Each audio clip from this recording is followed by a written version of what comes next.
Shalom jemaat yang dikasihi Tuhan. Kita bersyukur kalau kita boleh mengakhiri bulan Januari ini. Gak kerasa 1 bulan Tuhan boleh memelihara kita. Dan mari kita sama-sama datang kepada Tuhan dalam ibadah hari ini. Mari kita doa teduh di hadapan Tuhan.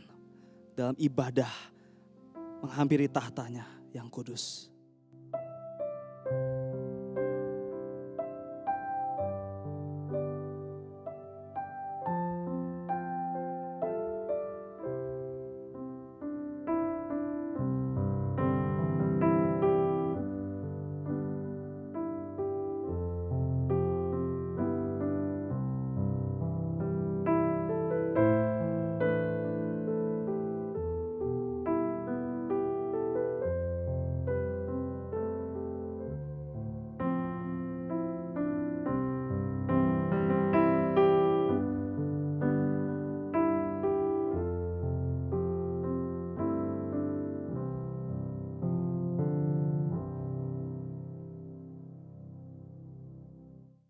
Mari sama-sama saya undang setiap kita boleh bangkit berdiri. Kita boleh mengakui bahwa pertolongan kita dalam ibadah ini datangnya daripada Tuhan, pencipta alam semesta dengan segala isinya.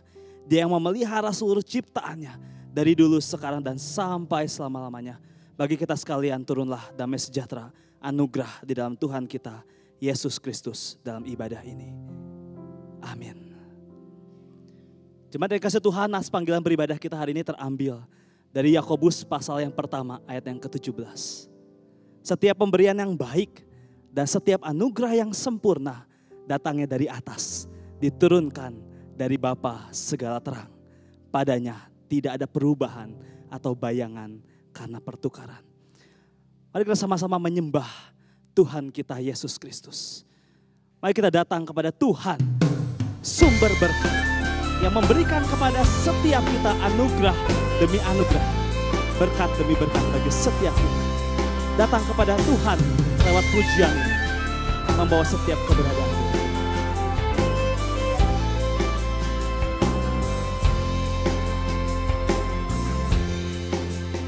Datanglah kau sumber berkat, buat hatiku bernyanyi. Kemurahan-Mu mengalir, memanggilku memuji. Ajarkanku hidup merdu, pujian kudus sorgawi. Ku mau memuji namanya, Juru Selamat Lukasi. Datang kepada Tuhan kita yang memberikan damai sejahtera, anugerah dan berkat bagi setiap kita.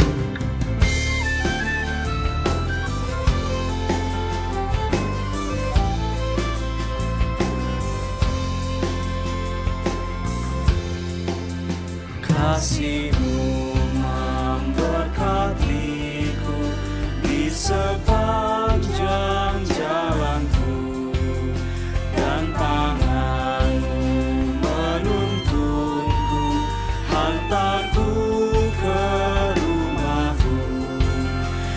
Yesus datang mencariku saat sesat darimu.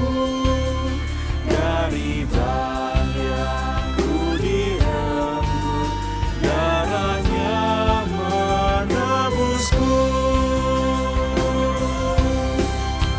Datanglah Kau Raja, datanglah Raja.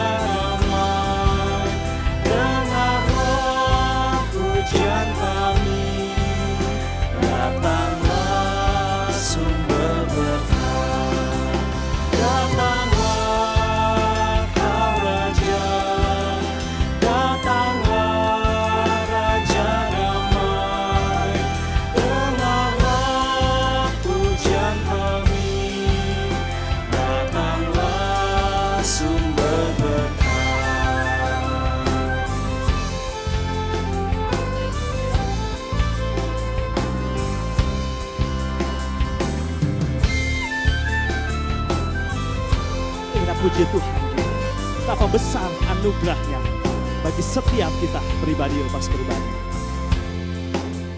Betapa besar anugerah-Mu, ku berhutang jiwaku.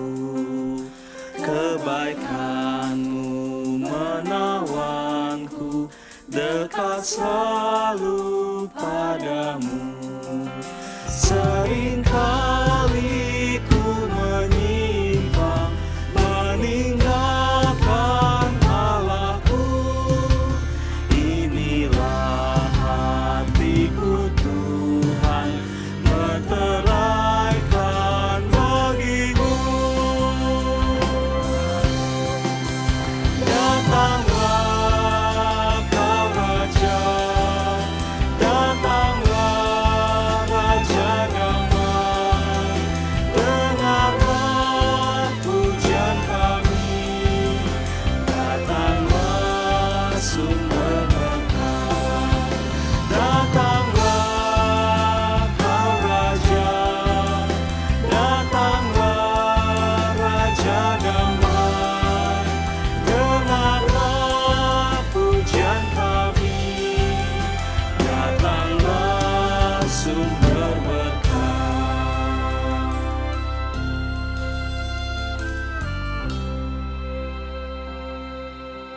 Tuhan, kami bersyukur punya Allah seperti Engkau. Allah yang begitu baik, Allah yang begitu luar biasa. Terima kasih tidak terasa 1 bulan kami boleh lewati di awal tahun 2022 ini Tuhan. Thank you. Terima kasih untuk setiap berkat anugerah yang boleh kami rasakan. Kalau kami boleh ada sampai hari ini. Karena kemurahan, karena berkat, karena tuntunan Tuhan. Kami boleh ada sampai hari ini sebagaimana ada kami. Terima kasih untuk setiap pemeliharaan Tuhan bagi setiap keluarga kami. Dalam setiap kesehatan, dalam setiap pekerjaan, dalam setiap studi. Dalam semua hal yang boleh Tuhan memelihara keluarga kami pribadi lepas pribadi. Kami datang hari ini di hadapan Tuhan. Tersungkur, malu dengan setiap pergumulan dosa yang berulang kali kami datang. Yang berulang kali kami lakukan. Oh Tuhan, kami mohon Engkau menyucikan setiap kami. Engkau boleh melayakkan kami datang ke hadirat Tuhan yang kudus. Di tengah-tengah setiap problem yang ada. Di tengah setiap challenge yang kami hadapi Tuhan. Kami mau ibadah ini, penyembahan ini boleh sungguh-sungguh jadi satu penyembahan yang memuliakan nama Tuhan. Di tengah-tengah keberadaan bangsa negara kami, gereja kami, kondisi hari ini Tuhan yang seringkali tidak menentu. Tapi kami percaya Tuhan satu-satunya yang kami andalkan. Satu-satunya sumber berkat yang boleh memberikan kepada kami kekuatan, memberikan kepada kami semangat untuk menjalani kehidupan ini. Terima kasih Tuhan, biarlah hidup ini, penyembahan ini boleh menjadi satu hal yang memuliakan nama Tuhan dan menyenangkan hati-Mu. Di dalam nama Tuhan kami Yesus Kristus, kami bersyukur dan kami berdoa. Amin. Jemaat dipersilakan untuk duduk kembali. Bacaan bertanggapan hari ini diambil dari Roma pasal yang ke-12, ayat yang ke-6 sampai ayat yang ke-8. Demikianlah kita mempunyai karunia yang berlain-lainan menurut kasih karunia yang dianugerahkan kepada kita. Jika karunia itu adalah untuk bernubuat, baiklah kita melakukannya sesuai dengan iman kita. Jika karunia untuk melayani, baiklah kita melayani. Jika karunia untuk mengajar, baiklah kita mengajar. Jika karunia untuk menasihati, baiklah kita menasihati. Siapa yang membagi-bagikan sesuatu, hendaklah ia melakukannya dengan hati yang ikhlas. Siapa yang memberi pimpinan, hendaklah ia melakukannya dengan rajin. Siapa yang menunjukkan kemurahan, hendaklah ia melakukannya dengan sukacita. Semua karena anugerah Tuhan, apa yang sudah diberitakan bagi setiap kita. Semua karena anugerahnya, itu yang boleh membawa kita datang kepada Tuhan. Dengan satu kesadaran, kita nggak mampu, kita nggak bisa. Kalau bukan karena kebaikan dan kemurahan Tuhan. Mari kita sama-sama naikkan pujian ini di hadapan Tuhan.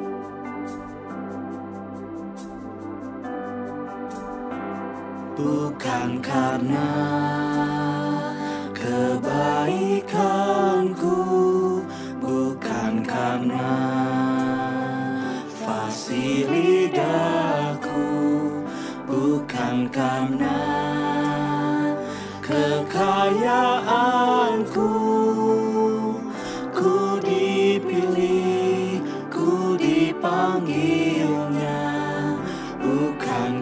karena kecakapanku, bukan karena baik rupaku, bukan karena kelebihanku. Ku dipanggil, ku dipakainya. Bila aku dapat, itu karenanya. Bila aku punya semua daripadanya. Semua karena anugerahnya, diberikannya pada kita. Semua anugerahnya bagi kita, bila kita dipakainya.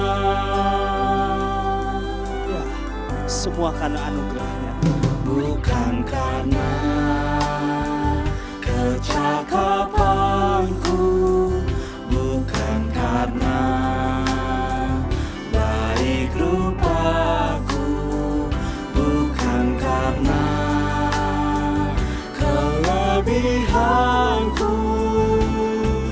Ku dipanggil, ku dipakainya. Bila aku dapat, itu karenanya. Bila aku punya semua daripadanya. Semua karena anugerahnya, diberikannya pada kita. Semua anugerahnya bagi kita, bila kita dipakainya. Semua karena anugerahnya, diberikannya pada kita. Semua anugerahnya bagi kita, bila kita dipakainya.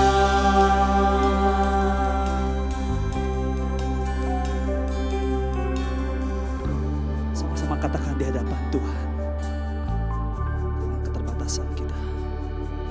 Semua karena anugerahnya, diberikannya pada kita. Semua anugerahnya bagi kita, bila kita dipakainya. Anugerahnya yang boleh membawa kita sampai hari ini. Dan kita bangkit berdiri bersama dengan seluruh orang percaya di berbagai tempat. Mari kita menyatakan pengakuan iman kita.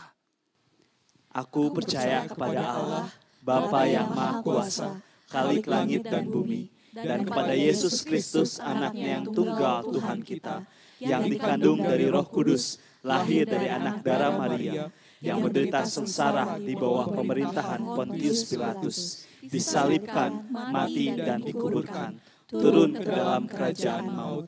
Pada hari yang ketiga, bangkit pula dari antara orang mati, naik ke surga, duduk di sebelah kanan Allah, Bapa yang Maha Kuasa. Dan dari sana Ia akan datang untuk menghakimi orang yang hidup dan yang mati. Aku percaya kepada Roh Kudus, gereja yang kudus dan am, persekutuan orang kudus, pengampunan dosa, kebangkitan orang mati, dan hidup yang kekal. Amin. Jemaat dipersilakan untuk duduk kembali.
Shalom jemaat yang terkasih di dalam Tuhan.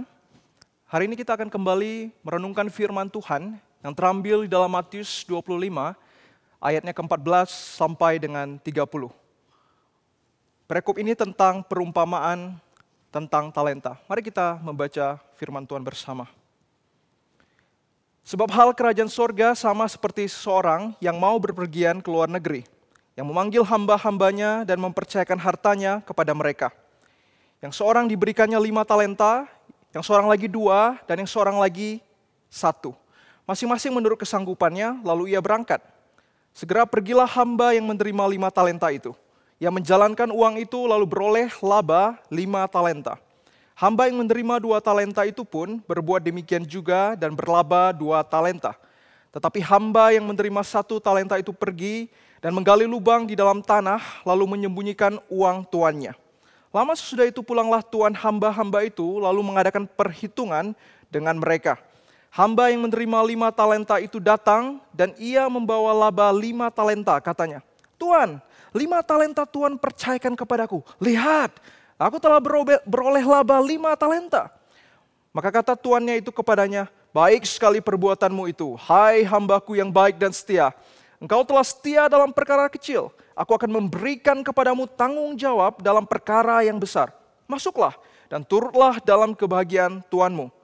Lalu datanglah hamba yang menerima 2 talenta itu, katanya, Tuhan, 2 talenta Tuhan percayakan kepadaku. Lihat, aku telah beroleh laba 2 talenta. Maka kata tuannya itu kepadanya, baik sekali perbuatanmu itu, hai hambaku yang baik dan setia. Engkau telah setia memikul tanggung jawab dalam perkara yang kecil. Aku akan memberikan kepadamu tanggung jawab dalam perkara yang besar. Masuklah dan turutlah dalam kebahagiaan Tuanmu. Kini datanglah juga hamba yang menerima 1 talenta itu dan berkata, Tuan, aku tahu bahwa Tuhan adalah manusia yang kejam, yang menuai di tempat di mana Tuhan tidak menabur, dan yang memungut dari tempat di mana Tuhan tidak menanam.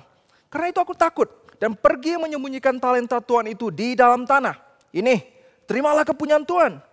Maka jawab tuannya itu, hai kamu, hamba yang jahat dan malas. Jadi kamu sudah tahu bahwa aku menuai di tempat di mana aku tidak menabur, dan memungut dari tempat di mana aku tidak menanam. Karena itu sudahlah seharusnya uangku itu kuberikan kepada orang yang menjalankan uang, supaya sekembaliku aku menerimanya serta dengan bunganya. Sebab itu ambillah talenta itu daripadanya, dan berikanlah kepada orang yang mempunyai 10 talenta itu. Karena setiap orang yang mempunyai, kepadanya akan diberi, sehingga ia berkelimpahan. Tetapi siapa yang tidak mempunyai, apapun juga yang ada padanya akan diambil daripadanya. Dan campakkanlah hamba yang tidak berguna itu ke dalam kegelapan yang paling gelap. Di sanalah akan terdapat ratap dan kertak gigi. Sampai sejauh ini pembacaan firman Tuhan, mari kita bersatu di dalam doa. Tuhan Allah Bapa yang bertata di atas kerajaan sorga, saat ini kami mau merenungkan firman-Mu. Urapi kami supaya kami bisa melihat keindahan firman-Mu, menghidupinya, dan kami juga bisa membagikan berita firman ini bagi setiap orang. Hanya di dalam nama Yesus kami berdoa dan mengucap syukur. Amin. Saudara yang terkasih di dalam Tuhan, apa definisi waktu? Waktu itu adalah hal yang fundamental, tetapi saat bersamaan waktu adalah kompleks, saudara. Itu sebab saudara, saya setuju dengan Bapak Gereja Agustinus yang berkata, jika tidak ada yang bertanya padaku soal waktu, saya tahu apa itu waktu. Namun jika saya diminta menjelaskan soal waktu, saya tidak tahu apapun soal waktu. Saudara berkenan soal waktu, seorang filsuf Yahudi pernah katakan bahwa manusia transcend space, tetapi time transcend man. Artinya, manusia bisa menaklukkan ruang, tetapi waktulah yang menaklukkan manusia. Apa yang kita lakukan, saudara, bisa mempengaruhi ruang di dalam alam dan tatanan semesta, saudara. Tetapi tidak waktu. Tetapi waktulah yang justru mempengaruhi kita. Kita bertambah tua dari tahun ke tahun. Kita yang terbungkus di dalam jalinan waktu yang terus bergerak maju, tidak bergerak mundur. Yang membawa kita pada satu titik penghujung yang disebut dengan kematian. Itu yang menjadi takdir setiap kita, saudara. Bahkan jika kita pikir kembali lagi, saudara. Waktu yang bergerak maju itu tidak terasa bergerak dengan sangat cepat. Ada seorang penulis bernama Christopher Hitchens dalam bukunya Mortality yang mencatat kisah akhir hidupnya di rumah sakit saat ia terkena kanker. Dalam bukunya ada satu catatan yang membuat saya terkejut. Di mana Christopher tuliskan bahwa ia sambil terbaring sakit, sambil nonton dirinya di YouTube. Saudara, saya tidak tahu video apa yang dia nonton di YouTube, video masa lalunya, mungkin saat dia diinterview, saat dia berikan seminar, saat dia debat, ceramahnya, saat ia masih muda, tenar dan sehat.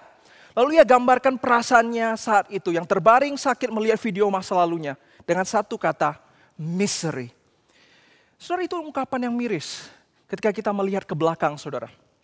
Saya tidak tahu apa yang ada di dalam benak Christopher saat melihat kehidupan yang kontras antara dulu dan sekarang. Mungkin campur aduk, saudara. Saudara, ketika saudara mencapai momen seperti Christopher misalnya, di mana kita sudah rasa tidak banyak waktu lagi dengan segala kontras yang kita lihat. Dahulu muda, sekarang tidak. Dahulu segar, sehat, tetapi sekarang tidak. Dahulu bisa kerjakan banyak hal, tetapi sekarang tidak. Dahulu terkenal, sekarang tidak. Saat momen itu tiba, saat saudara memandang ke belakang, apa yang saudara pikir? Apa yang saudara rasa ketika melihat video lama, foto lama, atau memori masa lalu? Saudara, apakah kita akan melihat ke belakang dengan penuh penyesalan, dan kita kemudian melampirkan pernyataan seperti yang dikatakan oleh Ivan Illich yang dicatat oleh Leo Tolstoy, di mana ia bertanya, what if my whole life been wrong? Bagaimana jika seluruh kehidupanku di masa lalu adalah kesalahan? Ataukah saudara ketika saudara memandang masa lalu, saudara bersyukur karena saudara melihat jejak penyertaan Tuhan dan saudara kemudian merasa bahwa saudara sudah melakukan yang terbaik dan tidak menyisakan atau menggunakan satu detik pun dengan sia-sia di dalam kehidupan saudara. Saudara, maka sebelum penyesalan itu terjadi, saudara, firman Tuhan dari Matius 25 ini tentang perumpamaan talenta akan menolong kita dan membuat kita bersiap hati sehingga kita tidak hidup dengan sia-sia, saudara. Sebenarnya kalau kita lihat perumpamaan ini, tema utama dan yang penting di dalam perumpamaan talenta ini adalah demikian, saudara. No time for waiting, be productive. Tidak ada waktu menunggu, jadilah produktif. Saudara, kita berada dalam dunia yang cepat, saudara. Kita bisa katakan kita berada di dalam dunia yang menekankan survival of the fastest. Sehingga tidak heran, saudara, kita terpacu dalam banyak hal, kerjakan segala sesuatu cepat. Dengan segera, mau tidak mau, saudara. Namun, saudara, bicara soal no time for waiting, be productive, itu bukan sekedar soal cepat, saudara. Tetapi juga tepat. Tepat itu sangat penting, saudara, sebab jika kita hidup hanya cepat, saudara akan menemukan di penghujung waktu, saudara akan burn out, saudara akan putar-putar tanpa arah, tidak karuan, saudara. Maka khususnya dari bagian firman Tuhan ini, kita akan melihat 3 hal yang firman Tuhan akan singkapkan.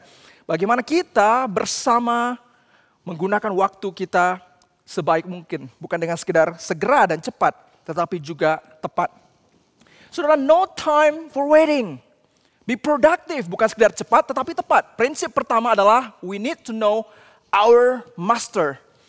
Perumpamaan Matius 25 ini mengandung dimensi eskatologis, saudara. Ini adalah pengajaran bahwa suatu saat Sang Tuhan atau Tuhan itu akan kembali meminta pertanggungjawaban atas setiap kita.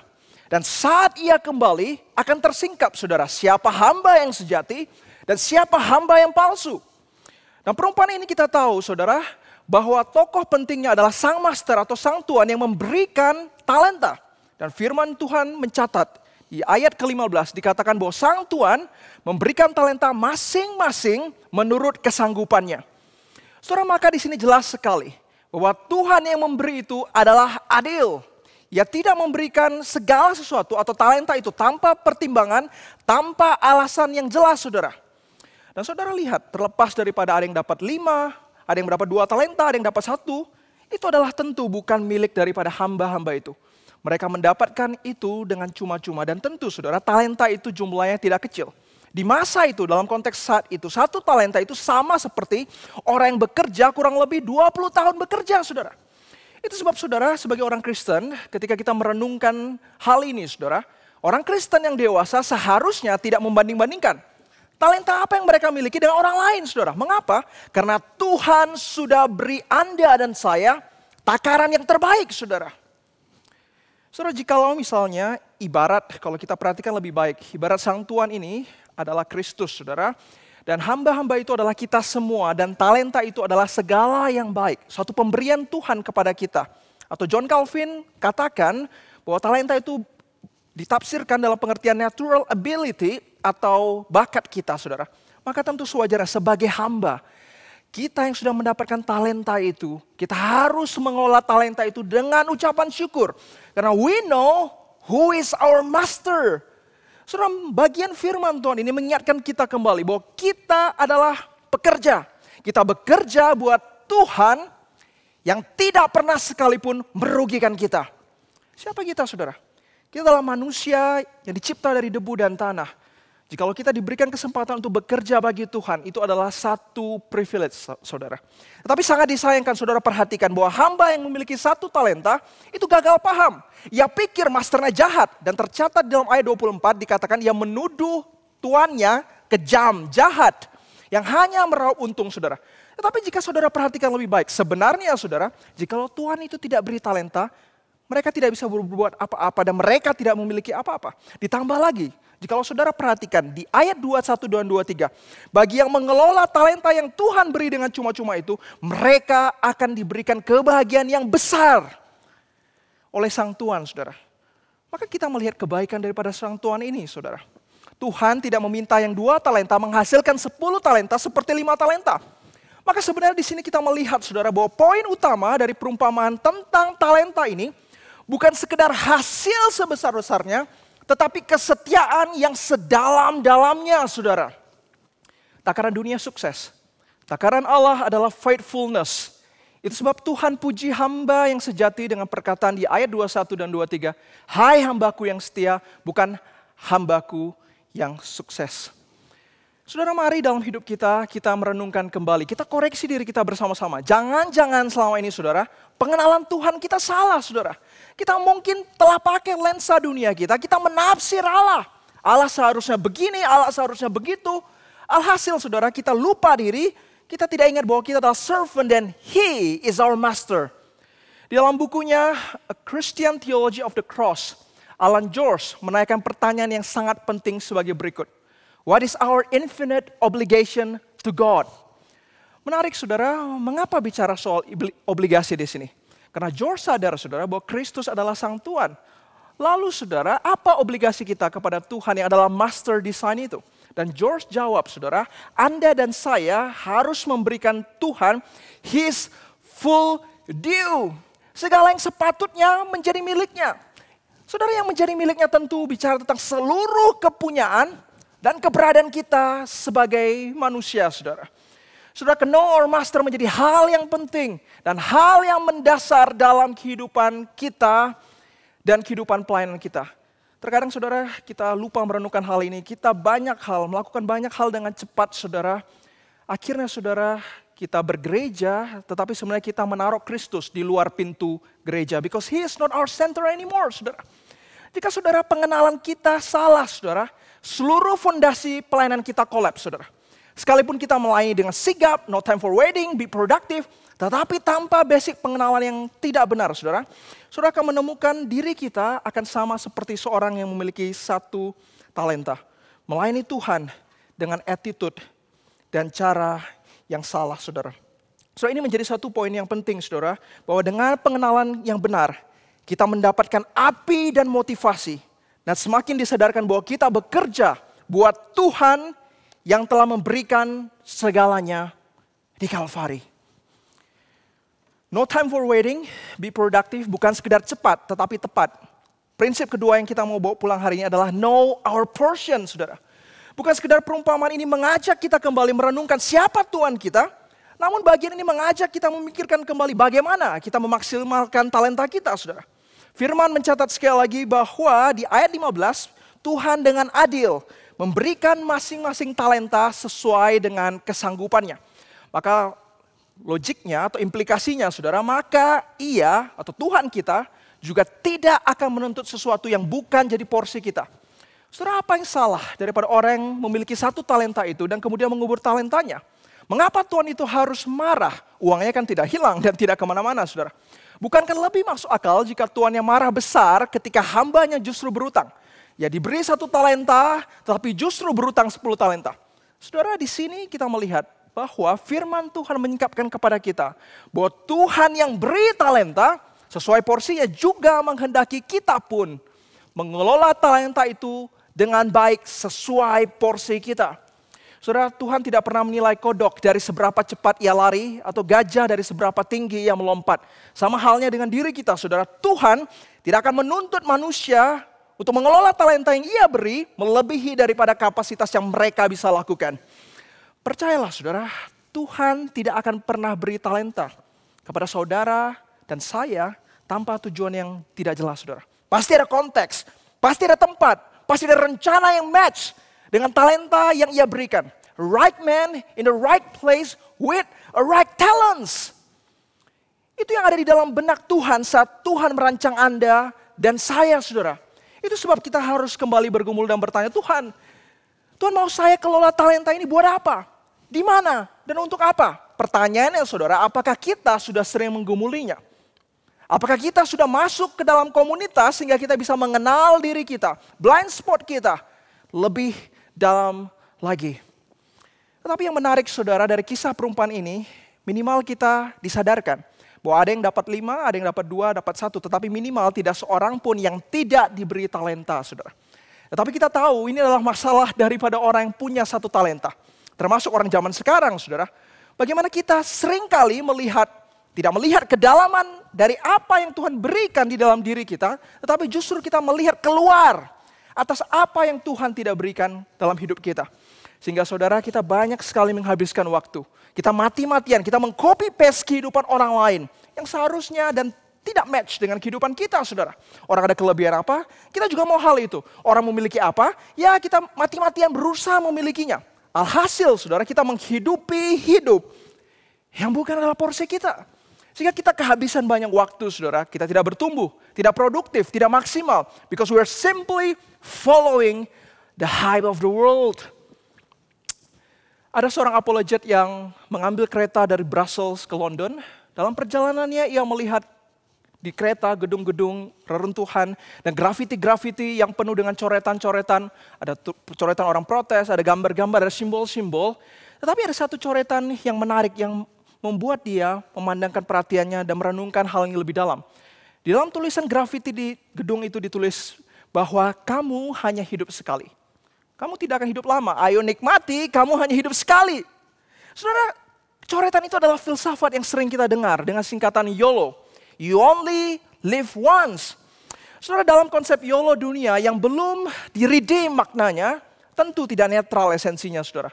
YOLO yang ditawarkan dunia didasarkan oleh maksim daripada kaum hedonis, yaitu makan, minum, menikahlah, karena besok engkau akan mati. Saudara, hidup yang penting adalah senang-senang. Banyak di antara kita kemudian hidup dalam prinsip ini. Terutama tidak sedikit, saudara, kaum muda yang terjebak dalam konsep ini. Kan hidup singkat, ayo kita buat apapun, kita coba apapun, explore segala sesuatu. Kan hidup cuma sekali, kita lakukan segala sesuatu untuk apa? Untuk senang-senang saja di dalam hidup. Kita lewati hari-hari dengan fun, saudara. Saudara, jika kita hanya hidup dengan pola seperti ini, saudara, inilah hidup yang tidak bertanggung jawab. Ini hanya akan buang-buang waktu. Kenapa, saudara?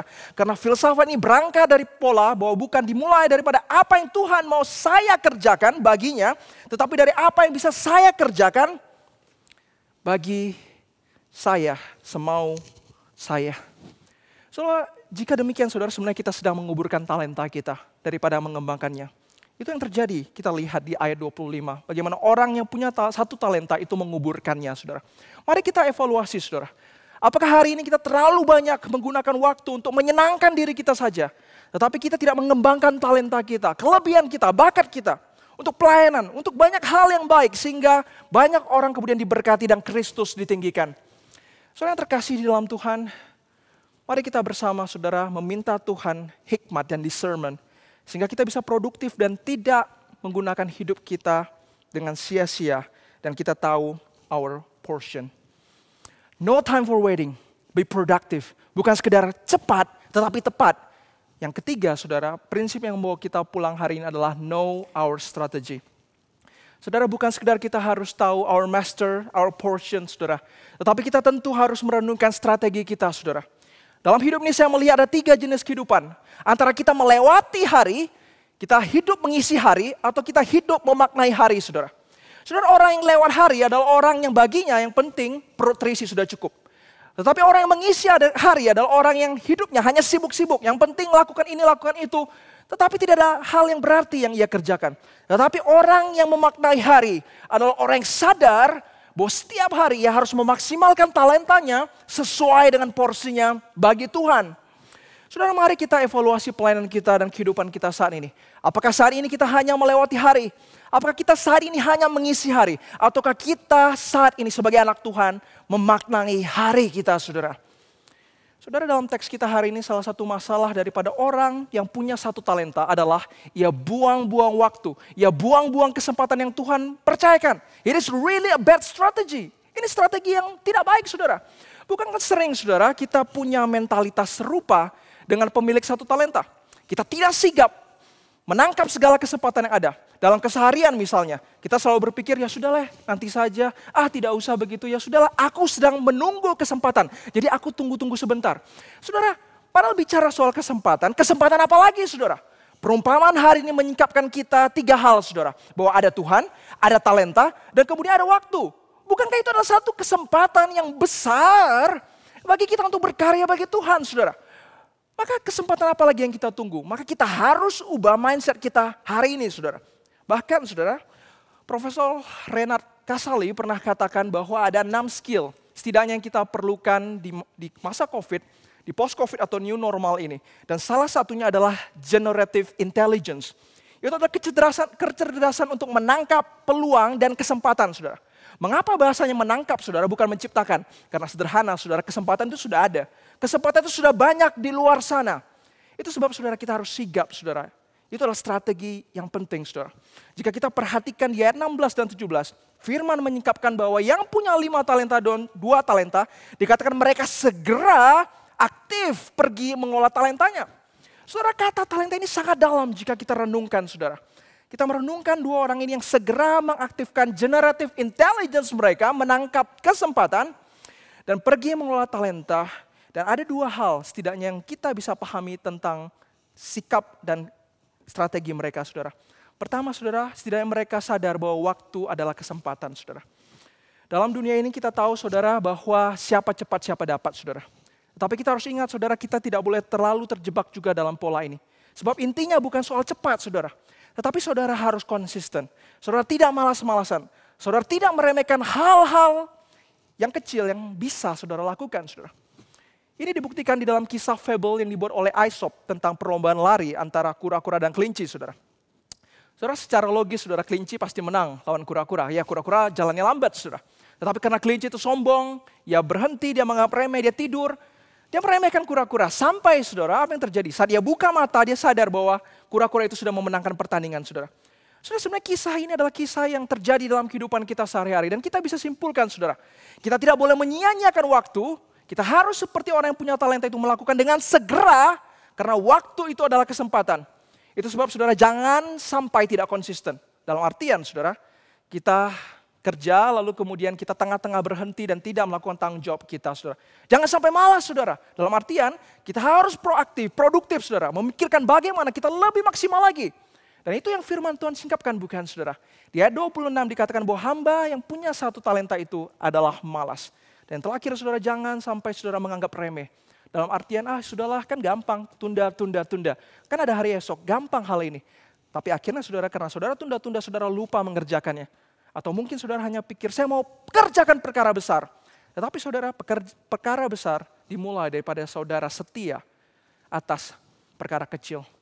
Saudara, saya sangat yakin orang yang punya 5 dan 2 talenta segera ini, dengan artian bahwa mereka melakukan segala sesuatu dengan konsisten, dengan tidak malas, dengan sigap dan tidak menganggap remeh. Jikalau sesuatu yang masih sesuai dengan porsi mereka, mereka kemudian akan mengerjakannya.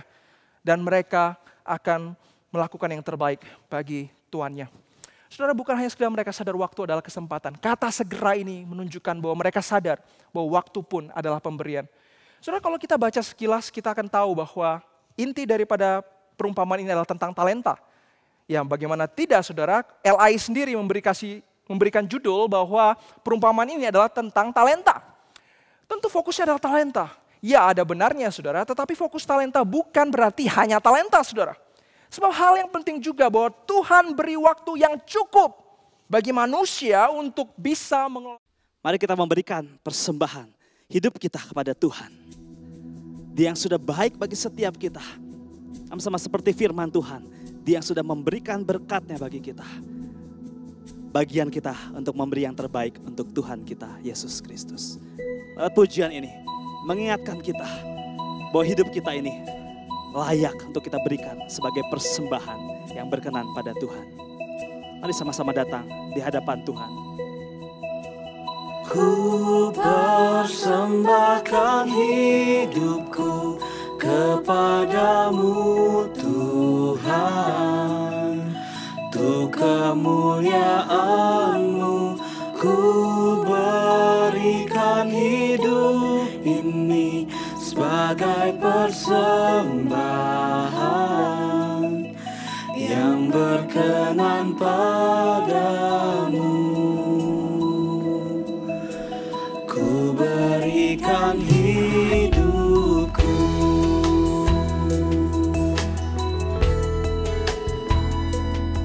Bagi Kristus, semua yang kita punya, semua yang kita miliki, bagi kemuliaan nama Tuhan. Ini aku, semua milikku, ku serahkan padamu Tuhan. Penyesalan dan kebanggaan, suka dan duka, semua ku serahkan.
Mari kita berikan bentuk ucapan syukur kita kepada Tuhan melalui persembahan. Saudara dapat memberikan persembahan melalui scan QR Code yang tertera pada layar Anda.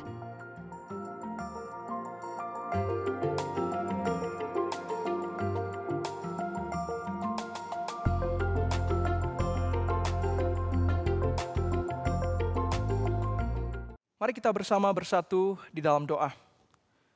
Tuhan, inilah seluruh hidup dan keberadaan kami berikan kepada Tuhan. Dan juga persembahan ini kami berikan yang terbaik bagi Tuhan. Yang terbaik dan telah memberikan yang terbaik bagi kami. Tuhan, ajar kami Tuhan untuk kemudian menyimpan, membagikan segala yang kami dapat dalam ibadah ini. Sehingga kami menjadi anak Tuhan yang ditransformasi dan diubahkan. Kami juga mau bersama Tuhan, meminta Tuhan sendiri yang berkenan menyertai kami kapanpun dan dimanapun. Kiranya terang sinar kemuliaan daripada Allah Bapa, kasih yang tak berhingga daripada Yesus Kristus, pertolongan, penyertaan, dan kuasa daripada Allah Roh Kudus menyertai kami sekalian dari saat ini sampai kami bertemu dengan Kristus yang kedua kali. Amin.